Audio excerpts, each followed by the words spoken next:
Hey guys, Reyfar here, and today I'm going to talk about the awesome Heat issue 2. The cover's illustrated by Alison Reed, and I'll go into a lot of the contributors, I guess, later, or as I go through the pieces in it. So yeah, so Heat 2 obviously came out the year after Heat 1 in 2004. I just had to double check that. And I really just want to preface this one because I guess I'm going to be very. What's the word? I don't want to say critical, but I guess more judgmental.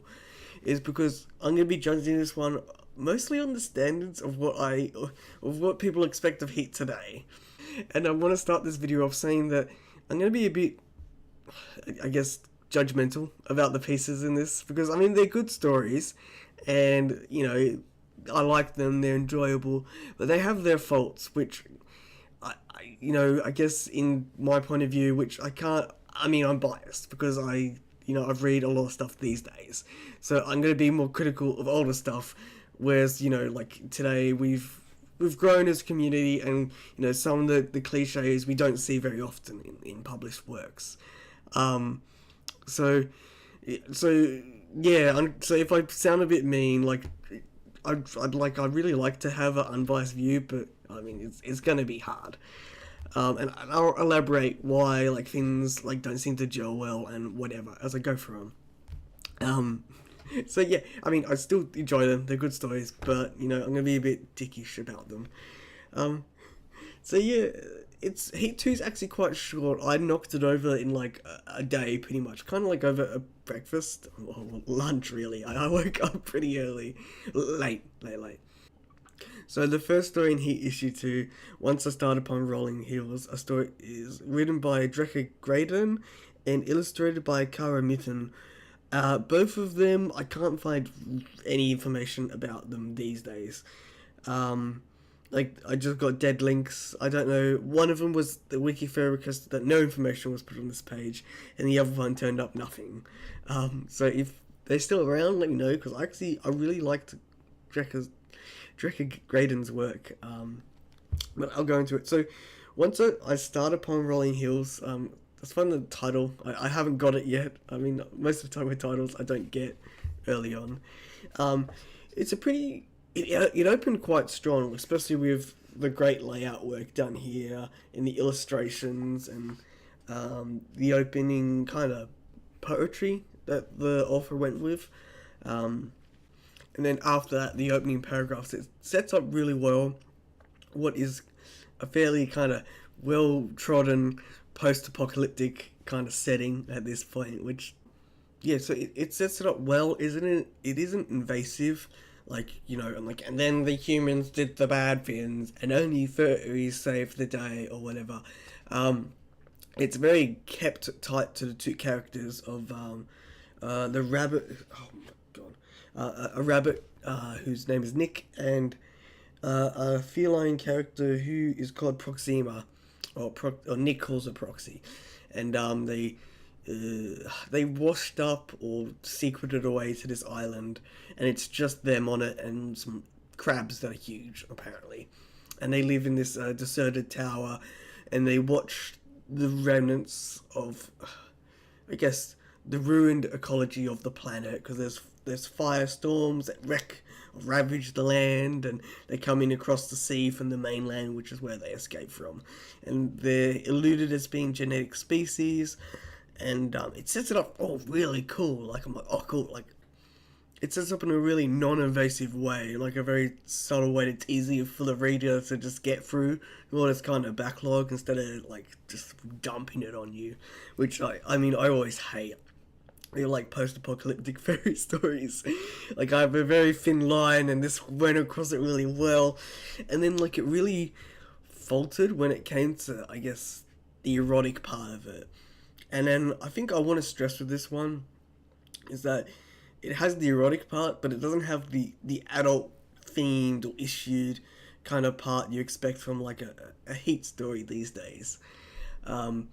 Because it kind of just flips into an erotic scene, and it's like it's not really built up well. like aside from a few things here and there, and it's like, oh yeah, you know, I get it, but like the author could have done a bit more. Um, and then what really killed it for me is it's basically the ending, because it went a bit well, morbid, and then actually, I think partly I had two issues with the layout with this. I'm sorry, I'm jumping ahead. Partly with the layout that happened here is I thought this was a separate kind of thing. So when I read this, like, and I got to here, I'm like, okay, oh, okay, that's how the story ends. And then I started reading this, and I'm like, oh no, it's still this story. But I was kind of thrown off by the illustration and then the change in the font, and it just threw me off, and I'm like, it took me a while to gather it was the same story, and I'm like, oh my god, I felt super bad about it. And then early in the piece, I think about halfway through, over the course of turning the page, it shifts focus on the character, like kind of. It's not overt about it. Like, I didn't realize the focus changed to the other character until like a couple paragraphs later, and I had to go back and read the couple paragraphs in between to like get it. And like, that's one thing I want to look out for as I go through Heat is whether that's an issue to do with the layout or issue to do with the writing. Or if it's just an issue to do with me, which it most likely is. It's been a really bad person at following the text. But aside from all that, like I did enjoy the story. It's a good story, but it's not wholly memorable aside from the start. And it's really good build up and kind of gets you in there. But it all kind of just smashes that all away as soon as it gets the erotic part, and it's like, oh, okay, what was the point of all that then? Which sounds horrible, but like that's how I felt about it, which is why I actually wanted to find the author and see what they're doing these days and see how they're going. But other things I really liked about it is like kind of the descriptors of the ravaged world and the firestorm, and some of the parts of the emotion between the characters, but largely it was kind of so yeah, that was Once I Started Upon Rolling Hills, which I still don't get the title. So moving on, the next entry in Heat issue 2 is a kind of exclusive comic to do with Leo, is it Magna, not manga, Magna, fur-piled webcomic, which I kind of found early days into the fandom, and I absolutely loved it, and whatever. And I remember first reading Flirt on F-Chan years and years and years ago, and it's one of the few pieces that he did early on that had graphic nudity in his art style. Not that it was that graphic, but aside from all of that, it's a decent enough comic. Again, I think this is going to be a recurring theme for me with Heat issue 2, is that all these stories, they start really good, and then as soon as they kind of gear into eroticism, they just falter. Like they they trip and stumble, and it's just like, well, they're erotic now. I'm like, it's a bit jarring, like, because I quite like the setup with the character Holdale, which is the tiger, and the quick gist of the story is this is an old classmate of Sayato, and he cracks onto him while Sayato's having a fight with his boyfriend Husky, and it's all to do with the webcomic, really, but it is pretty standalone, and yes, Sayato rejects him, and then they both learn a lesson, and yeah, like it's a good comic on its own, but again, I feel like it kind of elaborates on my point where like it needs that little bit more for it to be completely engaging. I suppose to what I expect of Heat these days, which is why this is going to be such a horrible video, because I'm just going to be trash talking Heat. But yeah, aside from all that, like the art's still great. Like he's still an amazing artist. Um, though, reading it back after all these years, like I found out how confusing it was. He is with his kind of panel layout and how they kind of connect and etc. Like there's a lot of times where he's got arrows saying which panel you read next, and it's like, oh, if you have to do that, then but I suppose that's neither here nor there. But the characterizations are still good and the art's still good. It's still a great comic. Just yeah, it's like yeah, we do sex now.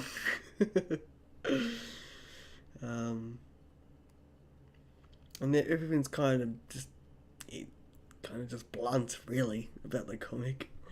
And then the third piece in Heat Issue 2 it's actually surprisingly, I found out after going through it, is my favourite entry in Heat Issue 2, which I think, if you got the DOS, you should totally pick it up just for Moonstruck by Sheila Adriana. Which is actually a really lovely short piece about a mating dance ritual between two Eastern dragons, and yeah, like I just like a lot of the I guess just the wording and the eloquence of the text and how kind of visually provocative it is. Yeah, lots of fluff words. It was really fun and enjoyable. I loved it. And yeah, it really stood out to me. Like I've got really no qualms about it. Like I really liked it. It's cool. Oh, and it's the illustration is by the lovely Alison Reed again, who did the cover. And moving on, next entry in Heat Issue 2, The Fairy Wind by Kim Lee Yu, who I forgot to actually look up what they're doing these days, like quick Google, but they're probably still around. And actually, I enjoyed this short story. I don't have too many problems with it, other than it wasn't that deep. Like, it was a cool story about this young ringtail maiden who's working on a farm and also working for her dad at the tavern, and she chases after a sheep, and she isn't. I don't think she has a name. No, Apharia, that's her name. And she's looking for her lost sheep, and she stumbles into a fairy ring and is trapped by these fairies to perform their game. And it's really cool. Like, she wins the contest, obviously, and yeah, like it's the eroticism is actually works really well into the text compared to, I guess, the other stories in it, where that's how she overpowers the fairies as they make her dance. It's really cool. Like, I quite like it. I mean, maybe just if I had to be like, no. But yeah, it's really fun piece. So, it reads surprisingly well. Like, I thought something where there's not dreadfully much happening, but I followed it pretty quickly and got through the text. Like, I didn't stumble or anything. There was very nice flowing and everything, which was, I guess, added to the base idea. And I really, really, really liked it. So the next spin is actually a really nice comic by Black Tegan, which has tits on every page, so I probably shouldn't just flash it up on camera. But, her style still really holds up these days. It's a nice, simple kind of interlope comic between these two characters, with a bit of a twist at the end, which has to be continued. It's like, yeah, it's not going to be continued. Like, I'd like to see it continued, but it's one of those comics where it's like there's no kind of plot until like the last panel, and it's like, to be continued. It's like, well, I wasn't engaged at all. Like, like I was just enjoying the comic for what it was, and then trying to hook me at the end is like weird. Yeah, she's still a brilliant artist. Like just over a decade ago. Um, there's not really much to say about it. It's just two canines fucking. Yeah, the last thing in Heat is the Prisoner's Release Part Two. Um, which I always find it so hard to talk about. I think, which I think I said most of what I want to say about Prisoner's Release with Part 1 in the last video. It just wraps up the short story, really. With a kind of introduction to, well, I suppose back then it was an introduction to two characters, well, actually three characters that you've never met before. But to me, it's like, oh yeah, hey, those guys are back. Way like Helper and Caress and Deref. I was like, hey, old friends at this point. But yeah, I mean, I've read like Vol like 5 times, and the other stories about 4 times each. So I'm pretty crap at talking about it at this point. It's like it'd be just it's so just nostalgia at this point. I could talk about it critically. Though I did forget that Koresh is shorter than Vol. Yeah, this is Police Part 2 by Kyle Gold. I mean, yeah, I don't know. So yeah, Heat 2, in summary, it's still a good anthology, although I wouldn't suggest running out and getting it. Like, I wouldn't say skip it, per se, because, you gotta have all the Heats. But there's nothing really stand out, aside from Moonstruck. They're all kind of just alright, really. Which feels horrible to say for about like Heat, which is why I was so stunned. And when I finished reading, going through it actually, I'm like, oh no. But yeah, this time round, actually the layout is super cool. Like this is where they start implementing the classic Heat contents page, which hasn't changed in a decade, which is still awesome. It looks so bare bones without like stuff here, because like how massive Heat gets these days. And then one thing I've noticed I'm missing is I really miss the ads that they have in late issues of Heat, because they really do serve to break apart all the entries in Heat. They give you that nice refresher, and you don't have problems that I had with Once Upon Rolling Hills, where I just didn't notice that the story kept going, because they interject that nice interlude. And yeah, aside from other layout things, is they indent the images into the pieces now. It's not just image there, text here. It's really just improved in just general quality that's survived to this day, as you'll see, as we'll probably both see as we go along. So yeah, this time around the managing editor was Alopex, with associate editors Jeff Eddy and Tim Sussman, aka Kyle Gold. We said it every time. And yeah, so the other people I haven't mentioned, no, that's it. Yeah. So yeah, like aside from Kyle Gold and Black Tegan and Megan Giles, and Leo Magna, the rest of the contributors of Heat there's not much to find about them these days. Whether they've changed furry name or left the fandom, I have no idea.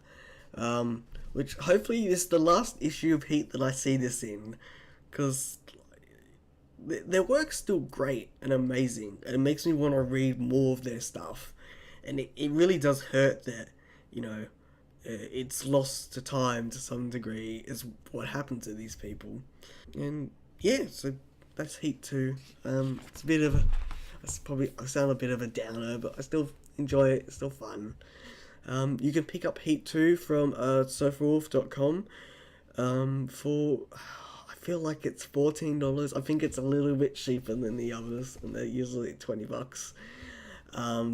But but that's just off the top of my head. I should really look at this actually after this video, so that, you know, for later ones I talk about it properly. Yeah, so still pick up Heat 2. I still like it despite all my like, it's still, you know, really good. It's still really good furry publishing even to this day. But we have improved a lot, and it's really interesting to see just where we have and where it's, you know, we've actually, you know, kind of done really well, that we've kept certain things after all these years. But yeah, I'm just rambling at this point. So yeah, I've been Reyfar, and I'll catch you later.